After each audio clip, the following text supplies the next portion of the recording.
Thank you, Maria. Something about comparing speakeasy, something you should all know. I turn up and there's some random words on a list that I have to try and read sideways. Usually at some point John comes up and says, by the way, try to remember this person isn't here, this person wants to go before this person, and this person's name I don't know how to spell. So with that in mind, please welcome Tom Calvard. Yes, Tom Calvard. Well, you know, 3 letters off ain't bad. Yeah, just 2 quick poems tonight. First one's a little bit complex and abstract, the second one's a little bit sort of shorter and less complex and abstract. You know, I'm a psychologist by trade, and the first poem I'm going to read is called Duck Soup. And it's just a poem about how you've got kind of, a bit like lizards and sharks, you've got 2 pairs of eyelids. You can kind of see the world with your imagination, or you can see it kind of as you believe, or other people may consensually believe it really is. And every day you kind of, if you're very lucky, you see with just 1 pair of those eyes, and if you're very lucky, perhaps you see very even-handedly with both. But the poem's about the play-off between those 2 forms of kind of vision, you know, imagination versus kind of the everyday humdrum of life, and how you're forced to kind of map those onto each other and reconcile them. So Duck Soup. What if my imagination was right? If my dreams were first and not second sight?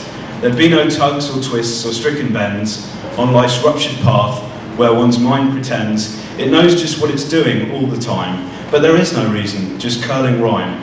Yet back I go to where dreams are now first, where pearly endless dusk creeps off my thirst. No one talks at all, it's so grand, you see, to purge our verbal inadequacy. My lover's eyes blue hum into me, breathing adamant wise telepathy. Nothing's lost or needed or even changed, no farther time from whom to feel estranged. Just floating in this impossible scene, a post-ironic king and queen serene. I'm tired of holding up the skies and wrong perceptions that won't let me tag along. Hold them a while and stay my aching feet, so I can mystify myself with beatific things made wholly permanent, the finest parts under my firmament. I always fool myself when I'm asleep, that it's all still there, and no need to weep. It's bum, it's lousy, that I can't abide, it's reality where we all reside. Too many people possibilities, dripping down from the burdened, rain-drenched trees. Doomed disappointment from myself and you. Quick, pin down beauty in this shattered view. A black bitter joke, we're back in the game.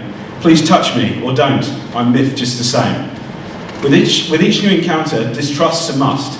Every dawn raid, more emotions go bust. Such sentiments will make you go mental, obscure and unable to stay gentle.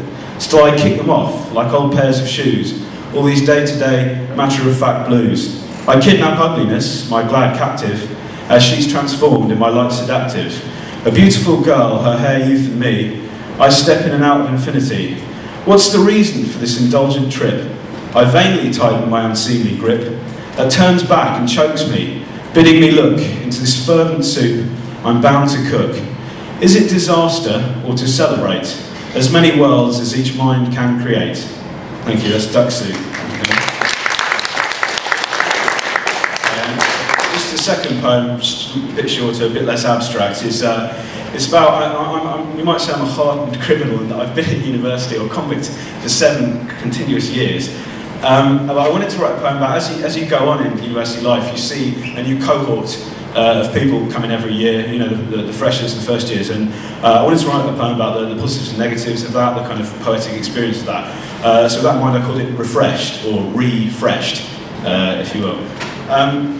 There are a few quaint September days where my footsteps echo jauntily around an empty campus, and the library is a tomb, a party with my dead red bookish friends, special invitation only. But these days soon give way as the city opens its ears.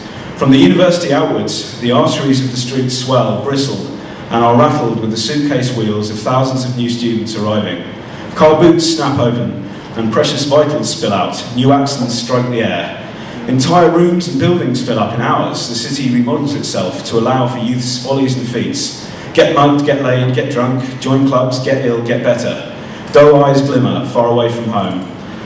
I will introduce whole sections of them as they peer through my 24-year-old ghost, and in teaching them, come up against their vicious independence, the brass band thump of the best years of their lives.